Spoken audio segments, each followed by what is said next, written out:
ଥରେ ଗୋଟେ ଜଙ୍ଗଲରେ ବିଲୁଆଟିଏ ବହୁତ ଭୋକିଲା ଥିଲା। ସେ ଖାଦ୍ୟ ପାଇଁ ଏଣେ ତେଣେ ଜଙ୍ଗଲ ସାରା ଘୂରି ବୁଲୁଥାଏ। ସେ ଜଙ୍ଗଲରେ ଘୂରିବା ସମୟରେ ଦୂରରୁ କିଛି ଶବ୍ଦ ଶୁଣିପାରିଲା। ତାପରେ ବିଲୁଆଟି ଯେଉଁ ଦିଗରୁ ଶବ୍ଦ ଆସୁଥିଲା ସେଇ ଦିଗକୁ କାନ ଡେରି ରହିଲା।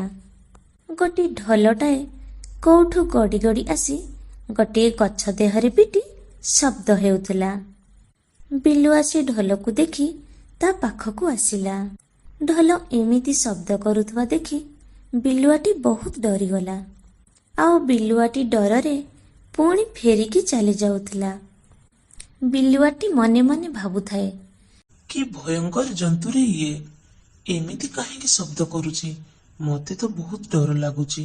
ତାପରେ କିଛି ବାଟ ଗଲା ପରେ ବିଲୁଆଟି ପୁଣି ଅଟକି ଗଲା।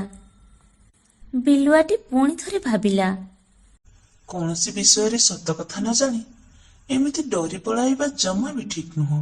ମନରେ ସାହସ ରଖି ବିଲୁଆଟି ପୁଣି ଯାଇ ସେ ଢୋଲ ପାଖରେ ପହଞ୍ଚିଲା। ଲାଗୁଛି ଏଇଟା ଗୋଟିଏ ବହୁତ ବଡ ଜନ୍ତୁ।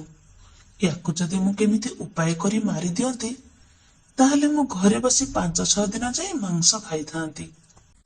ତାପରେ ବିଲୁଆଟି ନିଜ ଆଗ ଗୋଡ଼ ଦୁଇଟାରେ ସେ ଢୋଲଟିକୁ ରାମ୍ପୁଡ଼ିବାରେ ଲାଗିଲା। ଆରେ, ଏଇଟା କେଡେ ବଡ ଜନ୍ତୁଟା କେଜାଣି?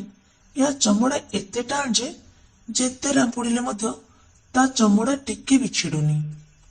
ତାପରେ ବିଲୁଆଟି ଢୋଲର ଗୋଟେ ପଟ ଦାନ୍ତରେ ଜୋରେ କାମୁଡ଼ିବାକୁ ଲାଗିଲା। ଦାନ୍ତରେ କାମୁଡ଼ି କାମୁଡ଼ି ଶେଷରେ ବିଲୁଆଟି ସେ ଢୋଲଟିକୁ କଣା କରିଦେଲା। ଆରେ ଆରେ, ଏଇଟା ତ ପୁରା ଫମ୍ପାଟା। ୟା ଭିତରେ କିଛି ବି ନାହିଁ। ମୁଁ ୟାକୁ ଗୋଟେ ଜିଅନ୍ତା ଜୀବ ଭାବି ୟାକୁ ମୁଁ ଏତେ କଷ୍ଟ କରୁଥିଲି। ସତରେ ମୁଁ କେଡେ ମୂର୍ଖଟା। ଭଲ ହେଲା ଏଇ ଆଖପାଖରେ କେହି ନାହାନ୍ତି, ମତେ କେହି ଦେଖି ନାହାନ୍ତି। ନହେଲେ ତ ମତେ ଭାବିଥାନ୍ତେ ଏଇଟା ଗୋଟେ ମହା ପାଗଳ।